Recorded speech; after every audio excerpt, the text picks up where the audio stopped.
Le troisième vice-président de l'Assemblée nationale, honorable Senali, puis est notre invité. Avec lui, nous allons parler de la rentrée parlementaire au Togo et les priorités de son parti politique, l'Union des forces de changement. Honorable, bonjour, vous allez bien? C'est un plaisir de vous avoir ici. Merci beaucoup, Monsieur Takwa. Bonjour, chères téléspectatrices, chers téléspectateurs et chers internautes également. Avant, Le plaisir est partagé. Avant de parler des priorités de votre parti politique, nous allons parler des 30 ans de votre parti célébré avec FAST, le bilan.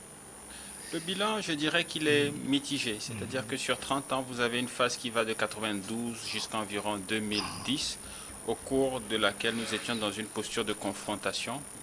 Notre stratégie de conquête du pouvoir incluait la confrontation.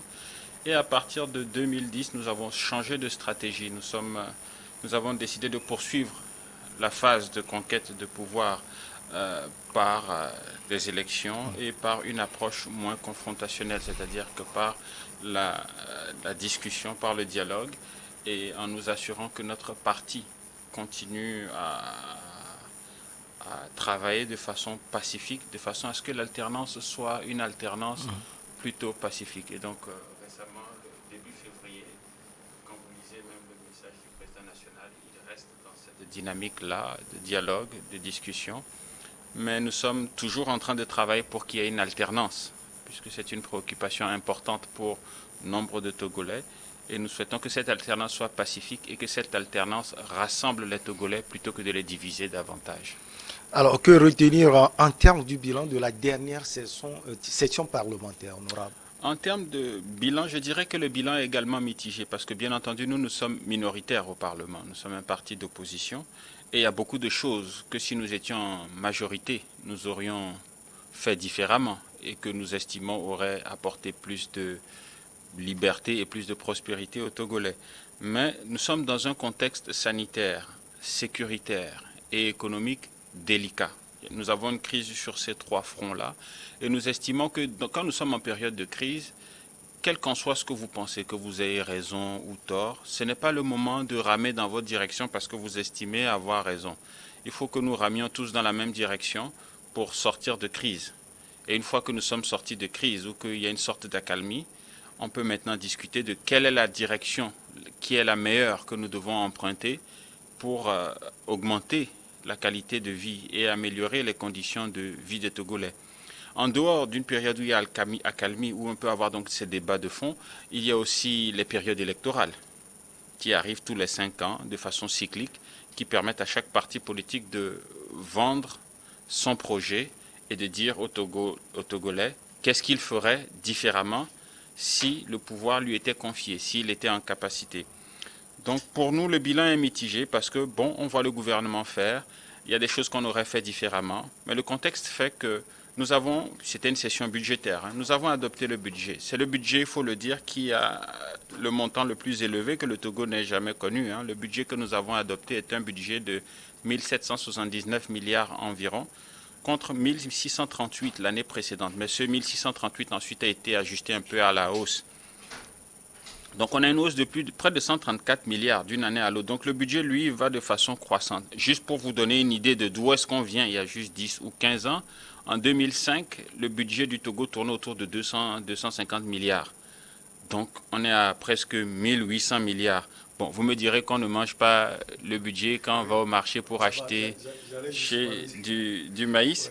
Mais ce que nous sommes en train de dire, c'est que la priorité maintenant, c'est de traduire cette croissance en une amélioration du panier de la ménagère. C'est de traduire cette croissance en une amélioration du revenu disponible des ménages, c'est-à-dire donc une augmentation des salaires et pour les ménages qui ont des revenus les plus faibles, qu'il y ait de plus en plus de transferts sociaux vers ces ménages-là pour que leurs revenus disponibles soient un peu plus élevés et qu'ils puissent aussi avoir leur part de la prospérité, leur part de la richesse qui est créée dans le pays. Honorable, vous savez que c'est ce que les Togolais attendent aujourd'hui. Est-ce que vous leur promettez cela?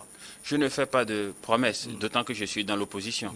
C'est vrai qu'il y a des gens moins responsables qui, du fait d'être dans l'opposition, peuvent vous faire ce qu'on appelle des promesses d'ivrogne. Ils n'auront jamais à les tenir puisqu'ils n'auront jamais le pouvoir.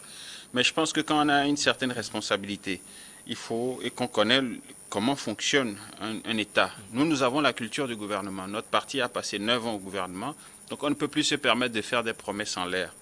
Par contre, ce que je peux vous dire, c'est que sur le budget que nous venons d'adopter de 1779 milliards, il y a environ 539 milliards qui sont dédiés à l'inclusion sociale, à l'harmonie sociale, à l'inclusion et à l'harmonie sociale. Le président de notre groupe parlementaire, l'honorable Agbanou, a mentionné dans son discours de consigne de vote qu'on aurait souhaité que plus que 197 milliards soient alloués à l'emploi. On trouve que c'est insuffisant quand on a une population jeune comme celle que nous avons, mais ce n'étaient pas des choses qui sont de nature à nous faire remettre en cause les avancées de ce budget. Et donc nous l'avons voté favorablement. Dernier point, ce que je veux ajouter sur ce point-là, puisqu'on parle du budget et des préoccupations des Togolais, le principal cheval de bataille pour nous, en ce moment, comme parti politique UFC, et pour moi-même personnellement également, c'est la vie chère. La vie chère est en train de faire beaucoup de misère à beaucoup de Togolais. Et nous pensons que c'est ça le souci des Togolais. Il faut régler le problème de la vie chère. Et comme parti d'opposition, nous avons des solutions pour la vie chère, mais peut-être que nous allons revenir dessus lorsque nous aurons peut-être fini rapidement de parler de ce que nous avons fait. Nous avons voté une loi sur la Cour des comptes, sur la cinématographie, partenariat public-privé. On a voté un certain nombre de lois. La plupart de ces lois-là, pas les lois, elles sont disponibles sur le site de l'Assemblée nationale. Vous allez dans Google, vous tapez Assemblée nationale Togo, et toutes ces lois-là sont là. Et maintenant, si vous voulez savoir pourquoi l'UFC a voté favorablement ces lois-là, vous pouvez également aller sur mon site qui est www.alipui.com. Vous allez dans la rubrique Nouvelles. Et là, chaque fois que nous votons un texte à l'Assemblée, le discours de consigne de vote du président du groupe parlementaire est là. Et donc, nous expliquons pourquoi nous avons voté ce texte-là. Bon, bien entendu, nous faisons des amendements en commission. Une fois qu'on arrive en plénière, si on a tenu compte de nos observations et des amendements qui étaient importants pour nous, nous votons favorablement le texte qui nous est présenté. Dernier point, c'était l'avant-dernier point. Le dernier point qui est aussi important, c'est que nous avons commencé la mise en œuvre des recommandations de la concertation nationale entre acteurs politiques. Et donc, nous avons voté des lois sur la décentralisation, sur les manifestations publiques. Nous avons revu le code électoral. Et je saisis l'occasion de cette tribune que vous nous offrez pour exprimer ma satisfaction quant aux conclusions de ce travail-là et également remercier le chef de l'État, le président de la République, M. Faure Gnassingbé, le ministre d'État, ministre de l'administration territoriale, M. Boukpessi, les présidents du groupe parlementaire UNIR, NET PDP, et l'ensemble des partis, de la quinzaine ou la 16aine des partis qui ont participé à ces dialogues, pour la confiance qu'ils ont placée en nous. Parce que, comme vous le savez, mon aîné, le président du groupe parlementaire majoritaire, l'honorable Acholi Akleso, et moi-même avons eu à co-présider les travaux de ce dialogue-là. Et avec la mise en place de la CPC, notre mandat prend fin. Donc c'est l'occasion de remercier tous ceux qui ont directement et indirectement placé leur confiance en nous. Nous pensons que la mission a été menée à terme dans de bonnes conditions et à succès. Et avec la mise en place du CPC, maintenant nous allons continuer la mise en œuvre des textes qui doivent venir. Je crois qu'on a dans les tuyaux la charte des partis, et une question sur les régionalisations, les différentes régions, mais ça va venir assez rapidement. On va essayer de vider tout cela, sans oublier les mesures d'apaisement. Il y a encore beaucoup de personnes qui, justement, ou peut-être injustement, sont encore derrière les barreaux. Pour ceux qui y sont de façon injuste, que les procédures, qu'on juge ces affaires-là rapidement et qu'ils recouvrent leur liberté, et que ceux qui y sont pour des raisons valides aient aussi droit à un procès relativement rapide et qu'on laisse les histoires de contrôle judiciaire. Et au-delà des condamnations qui pourrait y avoir, nous en appelons à la magnanimité, bien entendu, du chef de l'État, peut-être pour voir dans quelle mesure, comme il l'a toujours fait, au bout d'un moment, certaines personnes sont graciées ou bien sont libérées, pour que tout le monde puisse rentrer chez lui à la fin de la journée et que la politique ne soit pas un jeu dangereux. Est-ce que sur ce point, honorable, et sur d'autres points, vous serez écouté brièvement? Oui, bien entendu, parce que la perception de la politique que nous avons maintenant, elle a complètement changé. Jusque-là, la politique se faisait comme si nous étions dans une arène où il faut s'affronter, pouvoir contre opposition, homme contre femme, moi contre vous. Nous considérons maintenant que le jeu politique doit se faire comme si nous étions dans un espace de débat, où c'est plutôt que ce soit les acteurs qui s'affrontent et que ce soit des attaques personnelles, ce soit plutôt que les idées qui s'affrontent. Et qu'on soit de cet affrontement d'idées, qu'on trouve des solutions qui vont au-delà de l'arithmétique et qui permettent de faire avancer le pays. Donc nous ne voulons plus que l'espace politique soit une arène où les gens s'affrontent, mais nous voulons que ce soit un espace où les idées sont échangées et qu'on puisse, plutôt que d'avoir des affrontements et des divisions, avoir plutôt une synergie que l'on met au service du pays pour le faire avancer. Alors, honorable, on a vu à maintes reprises les députés de l'UFC partis surtout à la base pour expliquer à leurs militants ces tests. Pourquoi précisément? Ben, je ne sais pas si vous avez les images que je vous ai envoyées. Peut-être si vous les avez, on peut les passer. Ouais. Et pendant qu'on les passe, je vais donner les Peut-être explications. oui, le réalisateur va le faire. Vous savez, la question de la reddition des comptes est un élément fondamental. Ici, Ce sont ça les images, c'est oui. à Notien. Rendre des comptes, c'est fondamental pour nous. Lorsqu'on vous confie un mandat, il peut faire des fils. Lorsqu'on vous confie un mandat, Oui, à un moment donné, il faut retourner voir les gens pour leur dire ce que vous êtes en train de faire. Donc, c'est-à-dire qu'il faut d'abord dire ce que l'on compte faire, et ensuite faire ce que l'on dit, et ensuite dire ce que l'on fait. Bon, bien entendu, donc ça c'est par exemple, je crois que ça c'est à Niamtougou. On a sillonné l'ensemble du pays parce que nous avons 7 députés, mais ils sont élus dans la région maritime et un seul dans la région des Plateaux qui suis moi-même. Toutes les autres sont des fédérations orphelines. Et pendant longtemps, on nous a fait croire que l'UFC est un parti mort, nous n'avons plus de base. Donc nous avons été dans des coins aussi perdus. Tout à l'heure, ce qui vient de passer, c'était Mandouri. Ici, c'est Akara. Nous avons été dans des coins comme Gando, Mandouri, Djarkpanga, sur le 6e continent. Ça, c'est à Mandouri, si je ne me trompe pas. Donc on a été vraiment partout rencontrer nos bases. Et Dieu merci, nous nous sommes rendus compte que nos fédérations existent bel et bien. Elles sont en bon état de marche. Et maintenant, il y a un travail à faire pour les encourager, pour avoir des sections qui fonctionnent et qu'elles puissent animer la vie politique dans ces zones. Vous savez, partout, il y a une majorité et une minorité.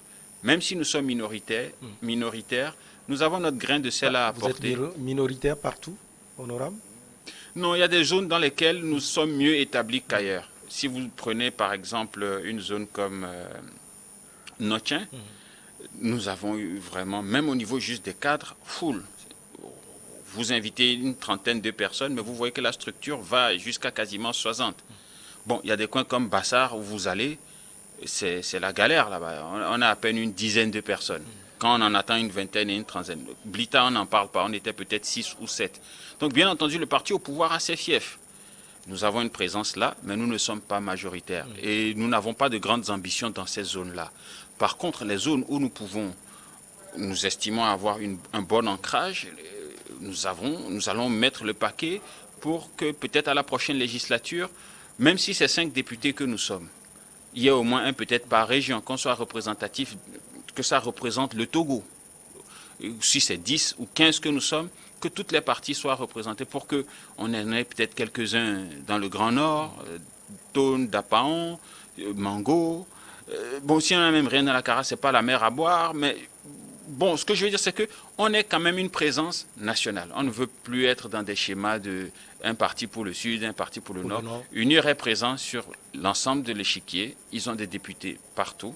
Et notre ambition, comme parti d'implantation nationale, nous aussi, c'est d'avoir des gens un peu partout. Et un jour, qui sait si par le biais du vote et des excellents programmes que nous proposons, une majorité se dégage en notre faveur, pourquoi pas dans 5 ans, 10 ans, 15 ans. Pour le moment, notre ambition n'est pas d'être trop grand ou trop... Notre ambition est d'être présent un peu partout, d'être un parti bien organisé. Nous voulons avoir un congrès dans les semaines, dans les mois qui viennent, pour pouvoir nous conformer à nos textes, pour pouvoir nous conformer en vigueur et être un parti normal. C'est notre ambition. Être un parti qui anime la vie politique et qui est bien présent. Nous n'avons pas de très grandes ambitions pour le moment, en tout cas en ce qui me concerne. Ce qu'on peut remarquer aussi, honorable, c'est que tous les projets de loi passent comme une lettre à la poste à l'Assemblée nationale. L'UFC est-elle dans cette dynamique de soutenir la politique du chef de l'État à travers le vote des lois à l'Assemblée nationale? Avant de répondre à votre question, avant que ça ne m'échappe, c'est très important, je voudrais prendre quelques secondes pour saluer le leadership de son Excellence, Madame la Présidente de l'Assemblée nationale, Madame Yawa Djigbodi Tchegan, qui gère les activités parlementaires d'une main de maire. C'est-à-dire qu'elle sait faire la part des choses, elle comprend qu'il y a une majorité, qu'il y a une opposition, qui fait les choses avec un certain équilibre tout autant, ce qui garde l'hémicycle relativement stable.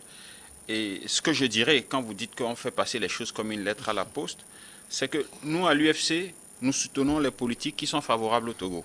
Si ce qu'on amène, on a lu, on a amendé, et après amendement, on voit que ça va être avantageux pour les Togolais, nous votons. Nous avons, dans le changement de paradigme que nous avons opéré en 2010, entre autres, décidé de mettre la patrie avant les partis.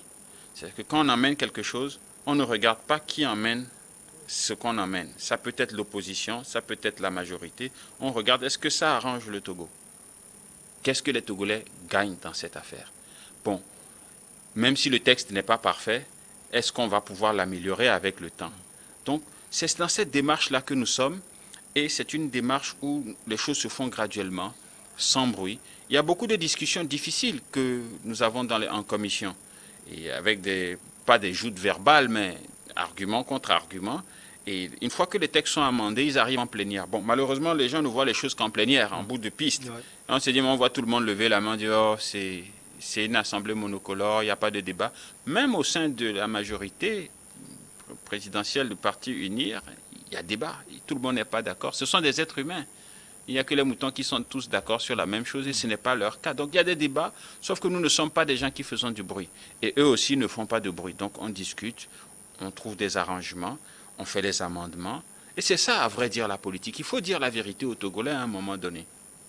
La politique, ce n'est pas juste se jeter dans la rue, s'insulter, tout saccager, et on fait une transition, et puis vous venez, et puis il y a un coup d'État. Et puis... Ce n'est pas la politique que nous voulons pour nos pays. Ce n'est pas la politique qui va permettre à nos États de se développer. La politique que nous voulons pour nos pays, c'est une politique qui permet aux gens d'échanger. Tu apportes ton idée, j'apporte mon idée. On essaie de trouver un consensus. Si on n'arrive pas à trouver un consensus par le mécanisme de la majorité, on se départage. Si une majorité penche pour ton idée, bon, on suit ton idée. Un jour, la majorité peut être maître favorable. Tu nous accompagnes. Donc, c'est dans cette dynamique-là que nous sommes. Et les mécanismes que nous avons à l'Assemblée nationale, nous permettant d'amender les textes et d'apporter des corrections à ce qui se fait, et nous permettant même, comme parti d'opposition, de proposer des textes, nous n'avons plus aucune raison d'être dans le spectacle, d'être dans l'agitation. Et maintenant, nous avons aussi un cadre permanent de concertation, le CPC, où les questions même qui ne vont pas être discutées au Parlement, parce qu'il y a des partis qui ne sont pas représentés au Parlement, peuvent être abordées là-bas pour chercher ce consensus-là ailleurs. Donc, nous avons plusieurs espaces dans lesquels nous pouvons faire la politique. Nous avons le CPC, qui est une sphère hautement politique qui contient les partis parlementaires, extra-parlementaires et les indépendants. Nous avons l'Assemblée nationale, mais nous avons aussi les communes. Et donc tout cela, c'est pour ancrer la démocratie et nous apprendre à nous parler les uns les autres sans défiance, sans haine, et pouvoir mettre la patrie avant les partis. Alors, on va parler de l'avenir pour la prochaine rentrée honorable. Est-ce que vous avez des propositions de loi à faire? Avant d'arriver là, pour pouvoir comprendre ce vers quoi nous allons tendre, il faut comprendre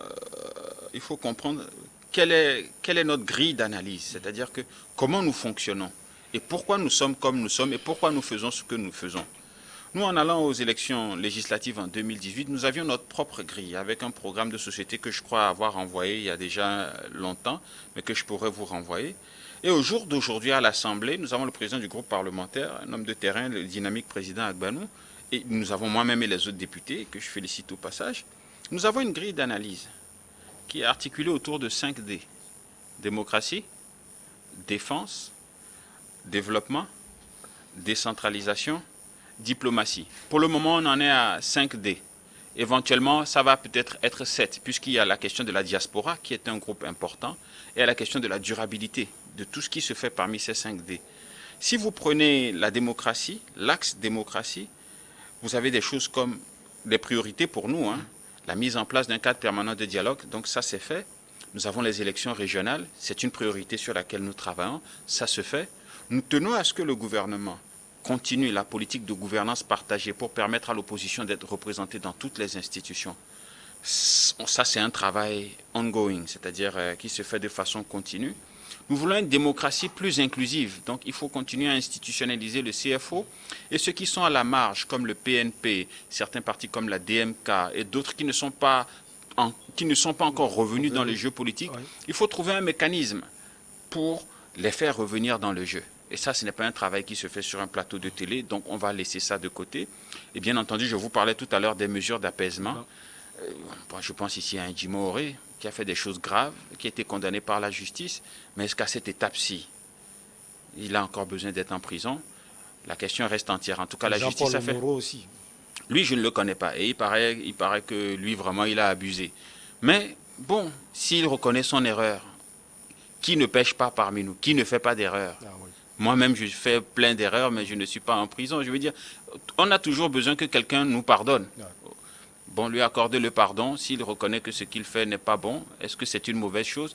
En tout cas, moi, je fais confiance à la magnanimité et au chef de l'État sur ces questions, parce que vous savez que depuis 2019, où nous sommes entrés en fonction jusqu'à présent, c'est quasiment 2000 personnes qui ont été graciées. Juste dans l'année 2019, en janvier 2019, il en a gracié 400 et quelques. Puis vers la fin du mois, il en a gracié encore 4. Donc près de 800 à un mois. Donc ce n'est pas quelqu'un, je pense, à mon avis, je ne le connais pas personnellement, mais je pense que le chef de l'État n'est pas quelqu'un de rancunier qui prend un plaisir à voir son frère souffrir. Donc, on s'en remet à sa magnanimité et on verra. Donc, je vous parlais des démocraties. Ça va me prendre 2 minutes encore. 2 minutes, je sais que le temps passe. On a encore peu de temps. Démocratie, défense. Quand on parle de défense, de sécurité, donc la sécurité sur nos routes, 664 morts, c'est trop. Donc, il y a des initiatives qu'on doit prendre pour épauler ce que le gouvernement fait pour réduire ce chiffre-là. L'exécution de la loi de programmation militaire que nous avons votée, faire son suivi, la cybersécurité, la lutte contre le djihadisme et la porosité de nos frontières. Les frontières sont fermées, mais il y a des gens qui passent. Donc ça, c'est aussi un risque sécuritaire également. Les questions de développement, donc économie, l'inflation, la vie chère. Il faut créer plus d'emplois. Nous avons beaucoup de gens qui ont besoin de travail. Et il faut augmenter le revenu disponible des ménages. On en a parlé. Il faut stimuler la demande. Il faut augmenter les salaires de tout le monde. Il faut une fiscalisation accrue de la population, une amélioration du climat des affaires, moins de bureaucratie, une digitalisation et un meilleur service à la clientèle. Quand vous allez dans certaines administrations, les gens vous reçoivent comme si vous êtes venu les déranger. Et si vous insistez, vous risquez de mal vous faire parler. Par contre, il y a des administrations où ça se passe relativement bien. Vous prenez la DJDN, les gens qui font le passeport, c'est très professionnel.